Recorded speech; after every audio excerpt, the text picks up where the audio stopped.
thing, like, I had to interview Laura Hansfield, and pretty much Ellery and I would both ask questions, but she was taking notes on a Google Doc at the time, and so I was pretty much asking most of the questions, so, like, I learned to, like, I wasn't necessarily comfortable with her at the time, because she was new and everything, but I learned to overcome that and just go with it and, like, ask questions. And in high school, like, you're not always going to be comfortable with where you are because you're going to have upperclassmen in your class with you and different things, sophomores. And I have that, and I mean, like, maybe the first day I was kind of shy, but then I started asking questions and stuff in class, and it's just, like, normal, and I just think it helps you overcome, like. So do you think that that's contributed to, like, we talk about strengthening your creativity, or not creativity, I'm sorry, your critical thinking, strengthening your critical thinking?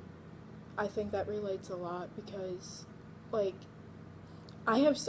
especially in Spanish, I have so much going on in my mind. Like, she'll start saying words, and then I'm just, like, thinking in my head, like, okay, it's this, and then, like, that. You have to make connections and, like, go through everything, and you just have to think about it, and then it just starts making sense. So, I mean, critical thinking was probably another thing that I definitely improved on through this because, you know, breast cancer is a serious thing, and, like, they have a lot of big words, like, through it, and, like, you don't always know what it means. And without Googling it, I mean, you can make assumptions, like, connections from, like, this word means that, and I've been, like, heard it used there before, so it's helpful.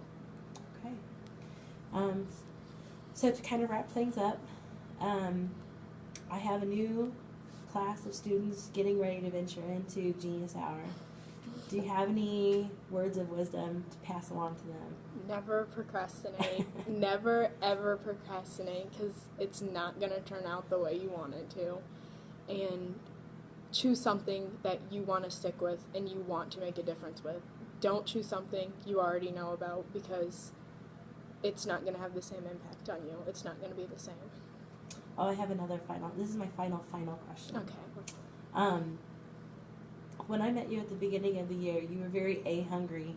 You wanted your A's. You wanted them all nice in a little row. Yeah. And printed on your report card. Mm-hmm. And there's no doubt in my mind that you're a very hard worker, and you appreciate and you have this drive to achieve those high standards. Mm-hmm. How do you think inquiry impacted your thinking in terms of, like, always wanting the A? Well, through your class, I was kind of like, why aren't we getting grades? Like, what is happening? And then we would have these little meetings with you about, like, you would ask us questions about, like, what we think we did, how much work we did, how you split your work, like, how much you did, like, everything about it. And then we would determine our grade, and that really made me think about, like, I always wanted the A, I always wanted an A.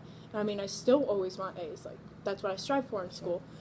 But, like, it really made me think about, like, what teachers have to think about to give you a grade. Like, I was like, sometimes I could be like, why am I getting, like, a B on this? But through those questions, I kind of think, and, like, if I get a B on something, I think back, like, in class, was I really working? Like, could she see me working or whatever? Mm-hmm. So I really understood why teachers, like, give you different grades and stuff for certain things, because it really helped me, but I like that, how you graded stuff. Did you feel failure throughout inquiry? And if you did, how did you learn from it? Okay, sometimes I felt failure just for the fact that I would have, like, a game plan for the day.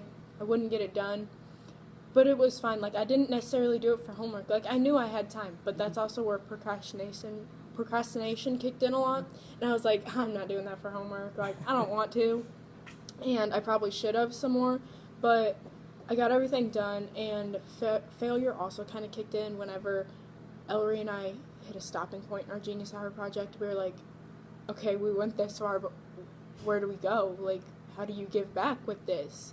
So we kind of felt like failures for a little while until we finally figured it out, and it was just really cool how it all paid off in the end, and I really loved it. Okay, good.